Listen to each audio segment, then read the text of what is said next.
우리 갱신 시리즈 말씀을 계속 듣고 있고요. 그리고 마음 시리즈를 계속 가고 있는데 오늘 5번째 시간입니다. 너희 마음이 쉼을 얻으리니 이 주제를 가지고 오늘 말씀을 나누도록 하겠습니다. 처음으로 넘어갔네요. 우리 마태복음 11장 28절에서 30절까지 말씀인데요. 마태복음 11장 28절에서 30절까지 말씀, 우리 세 절의 말씀이니까 여러분들 가정에서도 같이 소리내어서 우리 다음 세대들과 함께 힘차게 한번 읽어보도록 하겠습니다. 수고하고 무거운 짐진 자들아 다 내게로 오라. 내가 너희를 쉬게 하리라. 나는 마음이 온유하고 겸손하니 나의 멍에를 메고 내게 배우라. 그리하면 너희 마음이 쉼을 얻으리니 이는 내 멍에는 쉽고 내 짐은 가벼움이라 하시니라. 아멘. 아멘. 수고하고 무거운 짐진 자들아 다 내게로 오라. 내가 너희를 쉬게 하리라. 듣기만 해도 여러분 쉼이 찾아오는 것 같지 않습니까? 이 말씀 제가 너무나 좋아하는 말씀이고 제 목회 철학 이기도 하고 제가 목회를 처음 시작하면서 받은 말씀이기도 합니다. 특별히 3주에 걸쳐서 이 교회가 이렇게 자꾸 재건되고 고치면서 한 3주 동안 노가다를 하면서 이 말씀이 얼마나 또 은혜가 되었는지 모릅니다. 어제 말씀 준비하면서 이 말씀을 묵상하는데 너무나 저에게 큰 위로의 말씀이 되었습니다.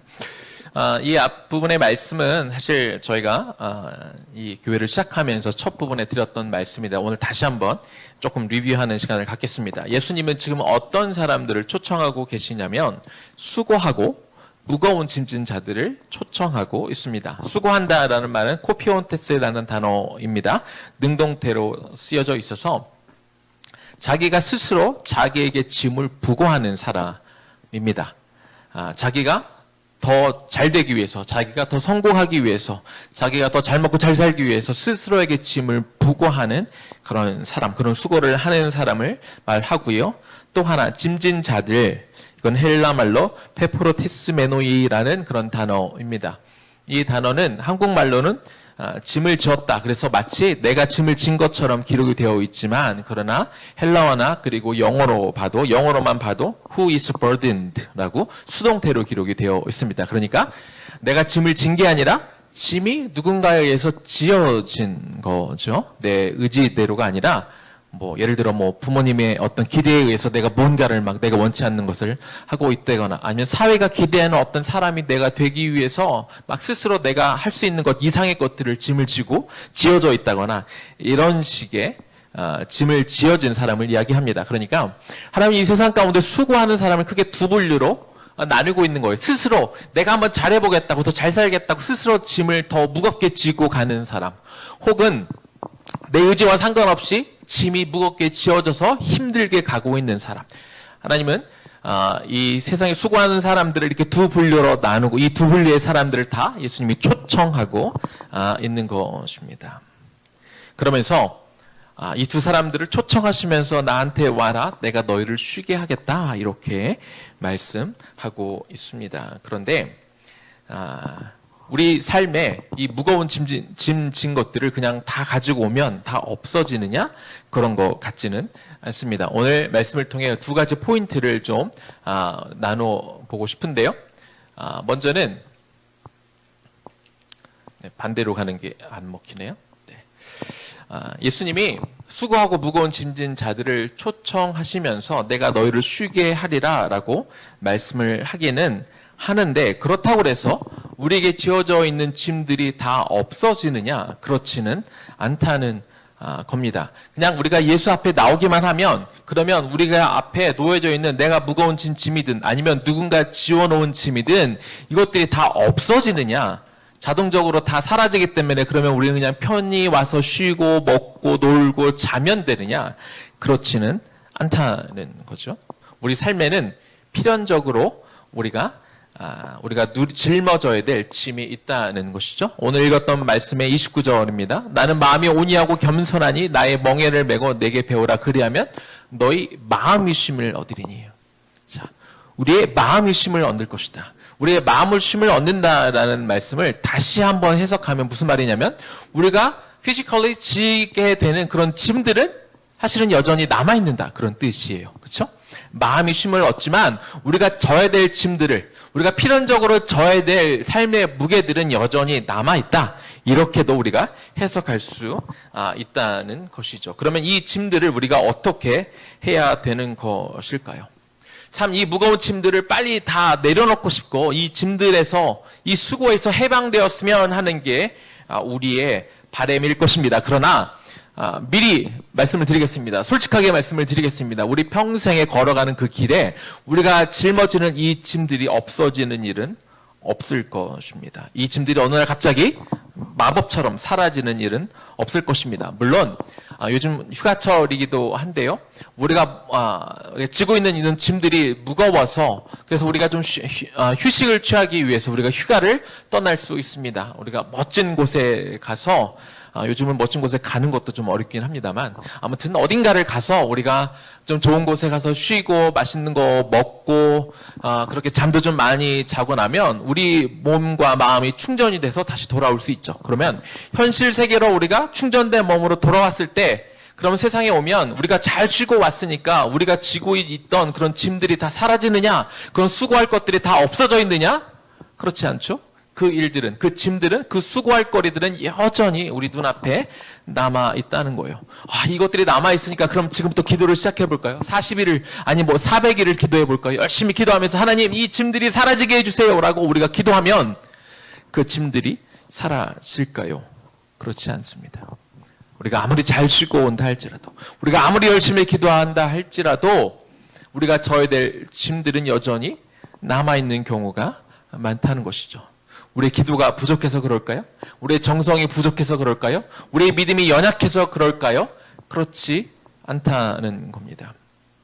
사실 성경 어디에도 짐을 가지고 내려오라고 말씀을 하셨지만 그 짐이 다 없어질 것이다 라고 성경은 말하고 있지 않습니다. 왜냐하면 하나님은 여전히 우리에게 우리가 지고 가야 될 짐, 우리가 수고해야 될 일들, 필연적으로 우리가 맡아서 우리의 남은 인생 동안 해야 될 그 짐들, 오히려 그 짐들은 하나님이 우리에게 주신 것들이 있기 때문이라는 거예요.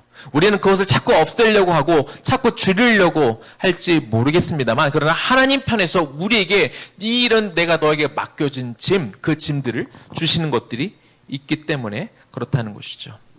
이 수고하고 무거운 짐의 1차적인 것들은 무엇이냐면 이스라엘 백성들에게 부과된 613가지의 율법들을 가리킵니다. 이런 것들이 너무 많기도 하고 또 당시에는 613가지만 있는 것이 아니라 하나님의 음성이 들리지 않고 선지자들이 없기 때문에 율법사들이 613가지의 법률을 더 세분하게 나눠서 근 3,000여 가지가 되는 것들을 다 세부적으로 지켜놓고 이것을 못 지키면 사람들에게 정죄하고 힘들게 했던 그런 종교 지도자들을 하나님께서 뭐라고 하시는 그런 장면이기도 하지요. 그런데 율법을 통해 많은 사람들이 억압을 받고 원래 그 의미의 목적을 벗어나 사람들을 힘들게 하는 것은 맞았습니다. 그러면 율법이 우리를 힘들게 하니까 율법을 없애야 되는 걸까요? 로마서 3장 31절 말씀을 보니까 그런즉 우리가 믿음으로 말미암아 율법을 파기하느냐 그럴 수 없느니라 도리어 율법을 굳게 세우느니라 이렇게 말씀하고 있어요. 율법이 어떤 종교 지도자들에 의해서 그것이 잘못 해석되어지고 잘못 적용되어 그 당시에 많은 사람들을 오히려 영적으로 더 고통스럽고 힘들게 한 것은 맞지만 그렇다고 해서 율법을 없앨 수는 없다는 겁니다. 왜냐하면 율법 자체는 선한 것이기 때문에 그렇죠. 그래서 예수님이 오셨잖아요. 그래서 예수님이 오셔서 율법의 원래 내용은 무엇이고 율법을 어떻게 지켜야 되는지 가르쳐 주셨습니다. 다시 말하면 우리가 율법을 제대로 공부하고 율법의 그 정확한 그 의미와 목적이 무엇인가를 알아서 그 율법을 우리가 바르게 지키는 게 중요하지 율법이 우리를 잠시 힘들게 했다고 해서 율법 자체를 없애는 건 그건 잘 하는 게 아니라는 거죠. 우리가 교회에서 또 여러 곳에서 우리가 여러 가지 일들을 합니다. 여러 가지 사역들을 감당합니다. 목회를 하기도 하고 선교의 일을 감당하기도 하고 그리고 우리 각자 일터에서 마치 선교사적인 그런 사명을 가지고 우리가 살아가기도 하죠. 그런데 일을 하다 보면 사역을 하다 보면 가끔 힘들어질 때가 있습니다. 마음이 힘들고 마음이 부담이 되고 우리가 지칠 때도 있습니다. 그러면 우리가 사역을 하다 힘들어지면 그러면 그 사역을 그냥 없애버리면 될까요? 뭐 사역이 없어지면 우리가 힘들어지는 게 좀 없어지기도 하긴 하겠죠. 그러나 그것이 정말 하나님이 원하시는 길일까요? 우리가 사역을 통해 우리가 뭔가 힘들어지면 그 부분이 무엇이 잘못됐는지 우리가 기도하면서 찾아서 그 사역을 잘 감당하도록 해야지, 사역 자체를 없애버리는 게 그게 하나님의 뜻은 아니라는 것이죠. 우리가 어떤 분들과 사역을 같이 하다 보면 어느 공동체건 어느 곳이건 서로 사람들의 생각이 다르기 때문에 부딪히는 일이 없을 수는 없습니다. 그건 어느 곳에든지 생기는 일이에요. 그러면 어떤 사람이 어떤 문제를 일으키면 그때마다 그 사람을 잘라내면 될까요? 뭐 그 사람이 잘라지면, 그 사람을 쫓아내면 뭐 문제는 해결될지는 모르겠습니다. 그러나 그것이 하나님이 원하시는 길이겠습니까? 하나님은 우리에게 어떤 일을 맡겨주실 때 그냥 쉬운 일만 주시지 않습니다. 하나님 우리에게 어떤 일들을 맡겨주실 때 편한 일들만 주시지 않아요.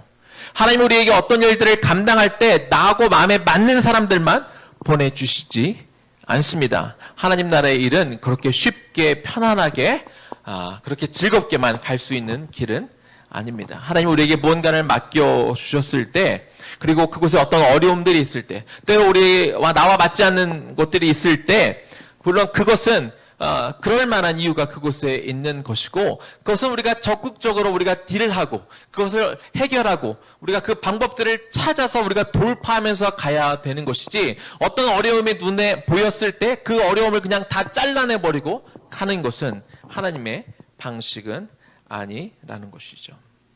이렇듯 우리가 하나님께서 우리에게 주신 그 길, 비록 하나님 예수님은 우리에게 수고하고 무거운 짐진 자들아 다 나에게로 와라, 내가 너희를 쉬게 하시겠다라고 말씀하시지만, 그러나 여전히 우리 삶에는 우리가 져야 될, 필연적으로 져야 될 짐, 그리고 우리와 함께 나아가야 될, 같이 연합하고 같이 나가야 될 사람들이 분명히 존재한다는 것이죠. 우리가 이것을 간과해서는 안 되는 것입니다. 자, 이제 예수님의 우리가 멍에를 맬 때 우리는 이제 쉼을 우리가 얻게 됩니다.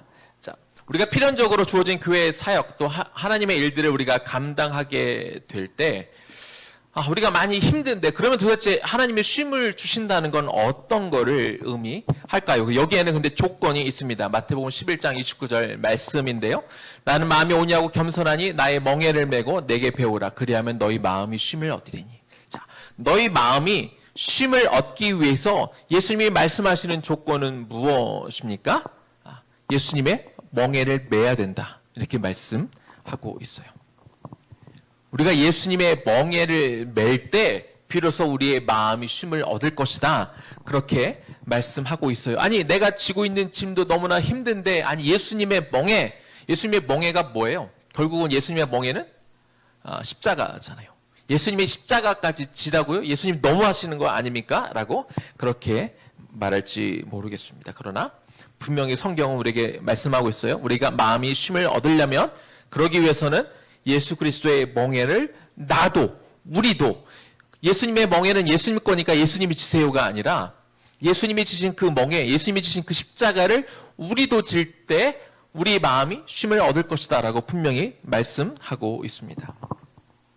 자, 그런데 이 멍에를 맬 때 그냥 매는 게 아닙니다. 그냥 매는 게 아니라 예수님으로부터 온유한 예수 그리스도의 겸손을 우리가 배울 때, 그 겸손을 배워서, 예수님의 온유를 배워서, 예수님의 겸손을 배워서 예수 그리스도의 멍에를 배우게 될 때 우리가 멍에를 지고 있지만 여전히 우리가 쉼을 얻을 수 있다, 그렇게 말씀하고 있습니다. 우리 마음이 쉼을 얻으려면 예수님으로부터 온유와 겸손을 배워야 됩니다. 어떤 사람이 진짜 겸손하냐, 어떤 사람이 진짜 온유하냐는 언제 나오냐면, 예수님의 그 멍에를 져볼 때, 그때 이 사람이 진짜 온유한지 겸손한지 그게 진짜가 드러나게 됩니다. 예수님의 멍에를 매보지 않고는 이 사람이 온유한지 온유하지 않은지, 이 사람이 겸손한지 아닌지 알 수가 없습니다. 예수님의 멍에를 매보지 않고는 내가 온유한지 겸손한지 그건 논할 수 없습니다. 예수님은 왜 멍에를 지셨습니까? 예수님은 왜 끝까지 십자가를 지셨습니까? 예수님이 십자가를 지신 것은, 그 멍에를 메신 것은 그 길의 끝에 온 인류의 죄사함이 달려있고 온 인류의 구원이 달려있기 때문에 그래요. 그래서 예수님이 그 멍에를 끝까지 지고 가셨습니다. 만약에 예수님이 그 멍에를 지고 가는 길에 아니 내가 명색이 하나님의 아들인데 이 십자가 도저히 나 못 지겠어. 나 너무나 힘들어서 나 못 해먹겠어. 이 배신하는 사람들, 날 욕하는 사람들, 야, 너무 내가 화가 나서 나 더 이상 못 견디겠어 하시면서 중간에 이 십자가를 지고 가시다가 십자가를 내던져 버리시면 어떻게 될까요? 그러면 모든 인류의 죄사함은 사라지는 겁니다. 인류의 구원의 문제는 다 사라져 버리게 되시는 거죠. 그래서 예수님은 끝까지 그 십자가를 지셨고 그렇게 자신의 온유함과 자신의 겸손함을 입증하셨습니다. 우리의 힘으로, 우리의 노력으로 스스로 우리는 온유하게 만들 수 없습니다. 우리의 능력으로는 죽어도 우리가 온유할 수 없고 겸손할 수도 없습니다. 우리의 기본적인 성품은 우리를 그렇게 두지 못합니다. 우리는 자꾸 위에 있고 싶고, 우리는 누리고 싶고, 우리는 누군가를 통치하고 다스리고 싶습니다. 우리는 그런 멍에를 치고 싶지 않은 것이 기본적인 우리의 성향이라고 말할 수 있습니다. 하지만 사람을 살리는 것이 목적인, 사람에게 영생을 주는 것이 분명한 목적인 예수 그리스도의 멍에, 예수 그리스도의 그 십자가는 예수님의 것이니까 예수님만 지세요가 아니라 그 멍에, 예수님의 그 멍에를 나도 지겠다 할 때 비로소 우리가 온유해질 수 있고 겸손해질 수 있다는 거예요. 만약 여러분의 자녀가 죽을 위기에 처해 있어요. 그런데 만약 여러분의 그 예수님이 지었던 그 십자가를 지고 끝까지 간다고 한다면 여러분 그 십자가 어떻게 하시겠습니까? 중간에 힘들고 어렵다고 십자가 던져버릴까요? 제 앞에 크리스 전사님 앞에 보입니다. 제가 아는 크리스 전사님은 진이를 살리기 위해서라면 얼마든지 기꺼이 그 십자가 메고, 우리 전사님이 살이 많이 빠지셔서 힘은 없으시지만 저는 중간에 포기하지 않고 끝까지 그 십자가 지고 가실 거예요. 왜? 내가 십자가를 끝까지 지고 가야 진이의 목숨을 살릴 수 있다면, 정말로 그렇다면 끝까지 지고 가는 것이죠. 중간에 포기할 수가 없는 거예요. 중간에 사람들이 아무리 욕하고 바보 같다 그러고 저게 뭐 하는 짓이냐 그러고 아유 저렇게 말라가고 무슨 십자가를 지겠어. 그러나 더 겸손함과 온유함으로 끝까지 지고 가는 것이죠. 우리 근희 사모님이 이제 곧 셋째를 출산하게 되는데 그 근희 사모님을 위해서 하면 우리 앞에 계신 우리 정희 목사님 끝까지 지고 가지 않겠습니까? 그런데 이렇게 응답을 하셨습니다. 근희 사모님 보셨죠? 이렇게 하셨어요. 그렇게 하겠다고. 내 가족을 정말 살리기 위해선 끝까지 가는 거죠. 거기엔 온유함과 겸손이 따라가는 겁니다. 그 두 가지가 없이는 예수 그리스도의 그 십자가를 지고 갈 수 없게 되는 것이죠. 예수님이 지신 십자가요? 그건 무거운 겁니다. 그냥 쉽게 들고 갈 수 있는 게 아니죠. 그러나 십자가를 지는 것, 십자가 자체는 무겁지만 십자가를 지고 가는 것은 달라요. 왜냐하면 그 십자가를 지고 가는 길의 끝에 그 사람에 대한 어떤 죄의 문제를 해결할 수 있고, 그 십자가를 지고 가는 길의 끝에 그 사람의 구원이, 영원한 생명이 달려 있다면 가볍게 지고 가는 것입니다. 십자가는 무겁지만 마음은 가볍게 지고 가는 것이죠. 그래서 예수님이 이렇게 말씀하시는 거예요. 우리 같이 한번 읽어볼까요? 이는 내 멍에는 쉽고 내 짐은 가벼움이니라 하시니라. 예수님이 어떤 마음으로 십자가를 지고 가셨겠어요? 예수님이 지셨던 십자가는 무거웠어요. 틀림없이 무거웠습니다. 그러나 내가 이 끝까지 포기하지 않고 이 온유함과 겸손함으로 그것들을 붙잡고 끝까지 가게 되면 온 인류를 죄를 사할 수 있고 영생을 줄 수 있기 때문에 십자가는 무겁지만 십자가를 지고 가는 그 마음만큼은 쉽고 가벼운 마음으로 그 길을 가게 되는 것이죠. 그런데 이 온유와 겸손을 배워 우리가 그리스도의 멍에를 매면 너희 마음이 쉼을 얻을 것이다 라고 하고 있는데요. 이 말씀을 조금 더 우리가 더 볼 필요가 있습니다. 이 말씀은 우리 29절 보면 나는 마음이 온유하고 겸손하니 나의 멍에를 메고 내게 배워라. 그리하면 너희 마음이 쉼을 얻으리니라고 되어 있는데요. 첫 번째 한국말로는 마음이라는 단어가 두 번이 나옵니다. 근데 첫 번째 마음은 헬라어로 카르디아라는 단어예요. 그래서 우리의 일반적인 마음을 가리키는 겁니다. 그러나 이 두 번째 마음으로 번역되어 있는 헬라어 단어는 카르디아가 아니라 푸시케라는 단어예요. 푸시케라는 단어의 원어적인 의미는 영혼이란 뜻입니다. 그래서 한국말로 보면 마음인 것 같지만 그러나 실제적으로는 나는 마음이 오냐고 겸손하니 나의 멍에를 메고 내게 배우라. 그러하면 너희 영혼이 쉼을 얻으리라. 이렇게 사실은 해석해야 더 맞는 해석이라는 것이죠. 우리가 예수님의 멍에를 지고 가면 우리의 영혼이 쉼을 얻을 것이다. 우리의 마음을 넘어서 우리의 영혼까지 쉼을 얻을 것이다. 그렇게 말씀하고 있습니다. 예수님이 십자가를 왜 지고 가셨습니까? 그분은 끝까지 그걸 지고 갈 수 있었던 데에는 목적이 분명했기 때문에 그래요. 사람들의 죄를 사하고 그들에게 영원한 생명을 준다는 분명한 목적이 있었기 때문에 예수님은 그 목적을 알았기에 십자가를 질 때 그 짐이 쉽고 가볍게 느껴지셨고 그리고 그의 영혼이 쉼을 얻으셨습니다. 우리도 마찬가지예요. 우리가 하고 있는 사역과 우리가 하고 있는 모든 일들의 목적이 분명하면 그 목적은 무엇이겠습니까? 우리가 하고 있는 교회에서 하고 있는 사역 혹은 여러분들이 일터에서 하고 있는 그 일들 하고 있는 모든 일들의 그 목적이 분명히 이렇게 되어야 되잖아요. 여러분과 함께하고 있는 사람들의 영혼을 구원하는 일 그리고 하나님 나라의 일을 확장하는 것. 이 두 가지는 결국 같은 얘기예요. 하나님 나라가 확장된다는 얘기는 뭐예요? 예수 믿는 자가 더 많아진다는 거죠. 구원받는 자가 더 많아져야 하나님 나라가 확장되는 것이죠. 그래서 내가 여러분들이 일터에 가서 일을 하는 것도 마찬가지입니다. 그냥 내가 돈 벌기 위해서 그냥 내가 살기 위해서 그곳에 간다 그러면 어떤 일들이 주어지면 맨날 힘들 수밖에 없어요. 우리가 지칠 수밖에 없고 우리가 낙심될 수밖에 없고 우리가 번아웃 될 수밖에 없습니다. 그러나 하나님이 나를 그곳에 보내신 그 이유와 목적을 분명히 알고 그곳에 가면 우리의 마음가짐이 달라지는 거죠. 저는 세 주 동안 교회에서 정말 노가대를 하면서 그래도 감사한 것은 제 마음이 힘들지는 몸은 되게 힘들었어요. 몸은 너무 힘들었지만 그러나 제 마음이 힘들지는 않았어요. 왜냐하면 저는 목적이 분명했거든요.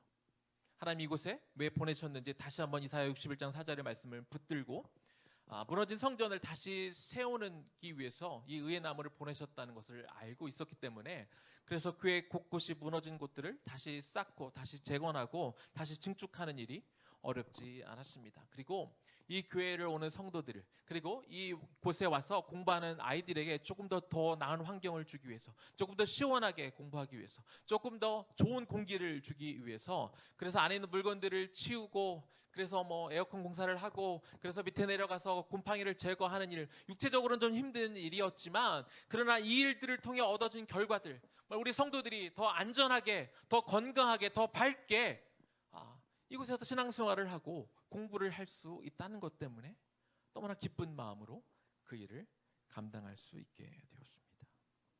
이것이 너에게 쉼을 주겠다는 그런 의미가 되는 거예요. 여러분들이 지금 맡고 있는 사역, 여러분들이 맡고 있는 어떤 영혼, 하나님이 여러분들에게 붙여주신 그 영혼들을 감당할 때 우리가 분명한 목적을 가져야 돼요.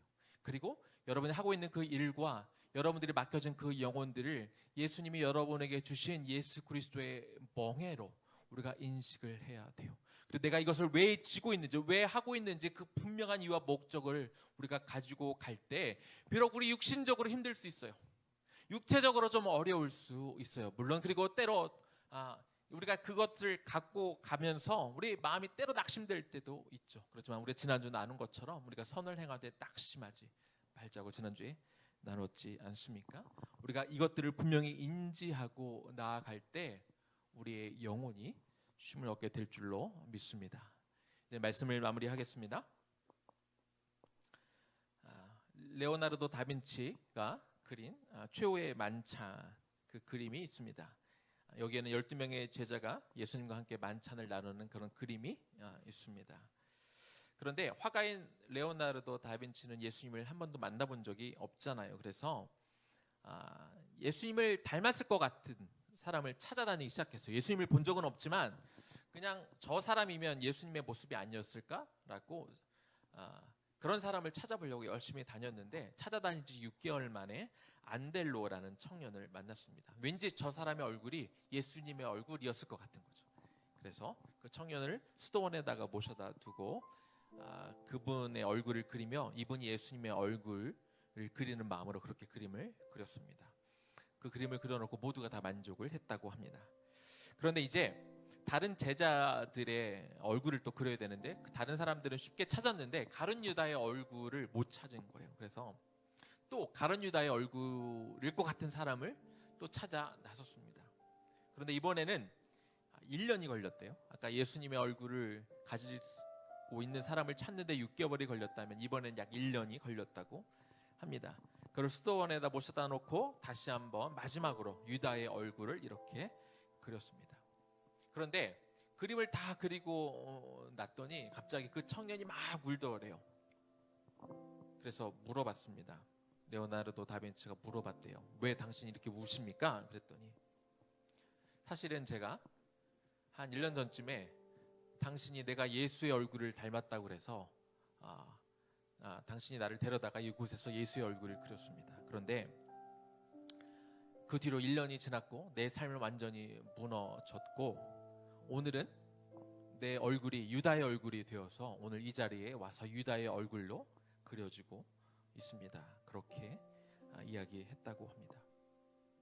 같은 얼굴인데 우리의 삶에 어떤 마음을 갖고 있느냐에 따라 어떨 때는 예수 그리스도의 형상이 드러날 수도 있고 같은 얼굴이지만 우리의 마음이 어떠냐에 따라 우리의 마음의 상태가 어떠냐에 따라 때로 가롯 유다의 모습이 나타나기도 하는 것이죠. 그래서 우리 마음가짐이 중요합니다. 우리가 어떤 마음을 갖느냐에 따라 우리 얼굴이 달라지는 것이죠. 그러려면 내 삶의 목적이 분명해야 돼요. 내 삶의 목적은 예수 그리스도의 멍에를 치고 가는 겁니다. 다시 한번 말씀드리지만 그 멍에 절대 쉽지 않아요. 좀 지나면 가벼워질까요? 아니요, 절대 가벼워지지 않아요. 그 멍에는 계속해서 무거울 거예요. 힘들 거예요. 그러나 여러분에게 맡겨진 어떤 일들, 여러분에게 맡겨진 그 영혼들, 이것이 예수님이 나에게 주신 멍에, 그 십자가라고 생각하고 내가 이것을 통해 그 영혼을 살리겠다? 내가 이 일들을 통해 하나님 나라를 확장하겠다는 분명한 목적이 있으면 그 일은 힘들겠지만 그러나 여러분의 마음이 쉼을 얻을 수 있고 여러분의 영혼까지 쉼을 얻게 되는 것이죠. 일이 없어져서 쉼을 얻는 게 아니라 우리가 오히려 더한 일을 한다 할지라도 우리 마음에 쉼을 얻고 갈 수 있게 되는 것이죠. 여러분의 영혼에 큰 쉼이 있기를 원합니다. 예수 그리스도의 그 십자가를 지고 우리가 쉽고 가볍게 그 짐을 짊어 가되 여러분의 그 얼굴에 그 형상에 예수 그리스도의 형상만 드러날 수 있기를 주님의 이름으로 간절히 축원합니다.